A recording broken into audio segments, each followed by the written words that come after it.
İzaha ehtiyac yoxdur, sadəcə başını qaldırıb baxmaq lazımdır bəşəriyyətin qara gününə. Bu dövrdə yaşamağın xüsusi bir məsuliyyəti var. Çünki bu dövrdə yaşayanlar neynəsə eləyəcək, zuhur üçün müqəddiməni bunlar hazırlayacaq.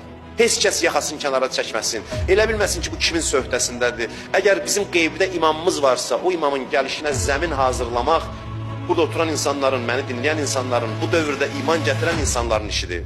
İmam Sadiq əleyhissalam buyurur ki, bizim qaimimiz İmam Zaman əleyhissalam təbii yolla zuhur eləyəcək. Möcüzə ilə yox, təbii bir tarixi prosesdir. Deyir ki, o dövrdə yaşayan insanlar gərək alınlarından tər tökülsün, gərək köynəklərini çıxardıb qurutsun, yenidən əlinə giysin. Bu mənada ki, yəni o qədər zəhmət çəksin, qan tər içində buna nail olsun. Bu məsuliyyəti öz üzərində hiss eləsin. Burada xəta eləyənlər, burada süstlüyü göstərənlər, özü ilə məşğul olmayanlar ciddi zərər görəcəklər. Heç kəs zuhura vaxt təyin eləyə bilməz, ixtiyarı yoxdur. Desin, sabah zuhurdur, filan vaxt zuhurdur. Amma dünyanın gedişatı elə bil nələrdənsə xəbər verir. Və belə bir vəziyyətdə adam həm özündə bir fərəh, sevinç hissi keçirir, həm də məsuliyyət hissi keçirməlidir. Çünki bu karvandan geri qalmaq təhlükəlidir. Mən belə bir söz deyə bilərəm, tam məsuliyyətimlə deyirəm ki, bugün bəşəriyyətin gözü sizdədir, bizdədir. O mənada yox ki, şuurlu şəkildə bizə göz dikiblər, yox, onlar bilmirlər, amma bütün bəşəriyyət bugün bu məngənədən xilas olmağa çalışır.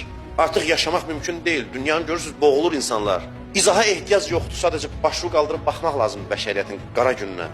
Və bu gündə qurtuluşu kim təmin edəcək? Bu sizin çiyninizdədir. Nə vaxta qədər özümüzə əhəmiyyət verməsək ki, mən kiməm filan, heç bir dəyişiklik olmayacaq. Mən kiməm demədin, Allah mənim çiynimə qoyub.